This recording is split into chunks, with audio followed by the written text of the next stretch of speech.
আমাদের জুলাই গণ অভ্যুত্থানের অন্যতম অনুজ সহযোদ্ধা শহীদ ওসমান হাদি গত বছর ডিসেম্বর মাসে 12 তারিখে গুলিবিদ্ধ হয়েছে ঢাকার এই যে বিজয়নগর কালভার্ট রোডে, এবং গত 2 দিন আগে তার গুলিবিদ্ধ হবার 1 মাস পেরিয়ে গেছে।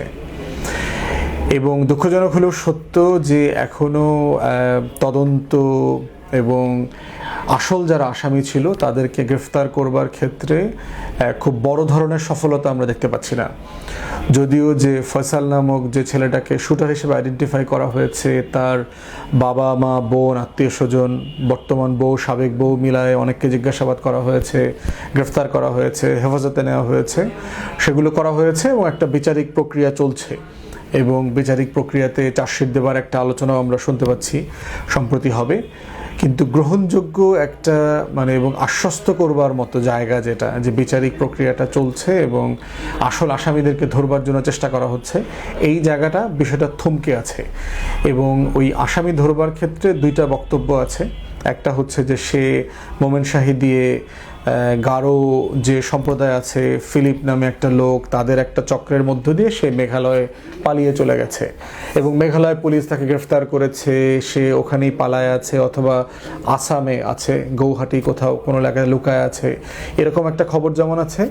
আবার দ্বিতীয় একটা খবর আছে যে ওইটা আসলে একটা ফলস ফ্ল্যাগ অপারেশন, যে মানুষের দৃষ্টি ঘুরিয়ে নেবার জন্য এটা বলা হচ্ছে, কিন্তু আসলে সে দেশেই আছে লুকায়ে, এবং সে খুবই পাওয়ারফুল রাজনৈতিক এবং ক্ষমতার বিভিন্ন ভরকেন্দ্রের আশ্রয় আছে। তো সেই জায়গাটা আসলে আমরা খুব সিরিয়াসলি বুঝতে চাই এবং আমরা চাই এটার একটা ডেভেলপমেন্ট হোক।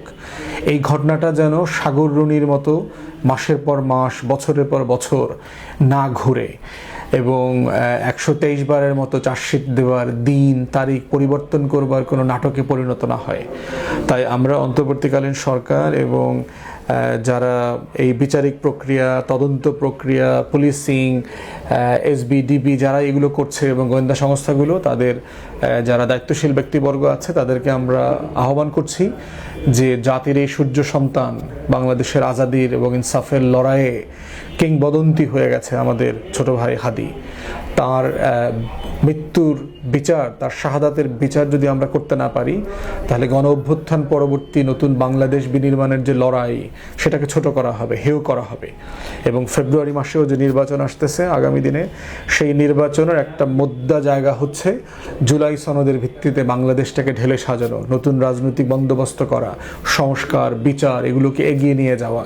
এবং তার একটা ক্রিটিক্যাল বেঞ্চমার্কের জায়গা হবে হচ্ছে যে শত শত শহীদ গত বছরের, তাদের বিচার আমরা করতে পারছি কিনা, যারা আহত হয়েছে হাজারে হাজারে, তাদেরকে আমরা সম্মানজনকভাবে পুনর্বাসন করতে পারছি কিনা, শহীদ ওসমান হাদিকে কালচারালি এবং পলিটিক্যালি রাষ্ট্রের স্বাধীনতা সার্বভৌমত্বের জায়গায় আমরা প্রতিষ্ঠিত করতে পারছি কিনা, বাংলাদেশের প্রত্যেকটা স্কুলে, কলেজে, মাদ্রাসায়, বিশ্ববিদ্যালয়ে, ক্লাবে, মহল্লায় মহল্লায়, গ্রামে গ্রামে ওসমান হাদির স্মৃতিকে ধরে রাখা, তার যারা ভক্ত শ্রেণী আছে, তাকে যারা ভালোবেসেছে লক্ষ লক্ষ কোটি কোটি মানুষ, সেই মানুষগুলোর মধ্যে এই চেতনাটাকে জাগ্রত রাখার যে লড়াই, সেই লড়াইটা রাষ্ট্র আকারে আমাকে চালায় নেবার দেওয়ার একটা আমানত আমাদের উপরে আছে। এবং সেটা শুরুটাই হতে হবে একটা ভালো ন্যায্য বিচারিক প্রক্রিয়ার মধ্য দিয়ে। কারা কারা এটার সাথে ইনভলভ, এবং আমরা দেখেছি যে অনেক লোকের ব্যাংক অ্যাকাউন্ট জব্দ করা হয়েছে, সেই ফয়সালের অ্যাকাউন্টে কোটি কোটি টাকা, শতাধিক কোটি টাকা লেনদেন হয়েছে। এই প্রত্যেকটা চক্র এবং যে সকল ফেক কোম্পানি করে এই লেনদেনগুলো করা হয়েছে, তাদের পিছনের ক্ষমতাধর লোকগুলোকে আইডেন্টিফাই করা, এটা খুবই জরুরি। এবং আমরা আশা করেছিলাম গুলিবিদ্ধ হবার যে 1 মাস পেরিয়ে গেছে, সেখানে এসে ডিএমপি এবং যারা তদন্ত করছেন ডিবি, তাদের পক্ষ থেকে ব্রিফিং করে একটা আপডেট জানানো হবে। এবং জানালে পরে যেটা হবে যে আমরা সিরিয়াসলি জানতে পারতাম যে আসলে আপনারা চেষ্টা করছেন, আন্তরিকভাবে করছেন এবং কাজের অগ্রগতি কী।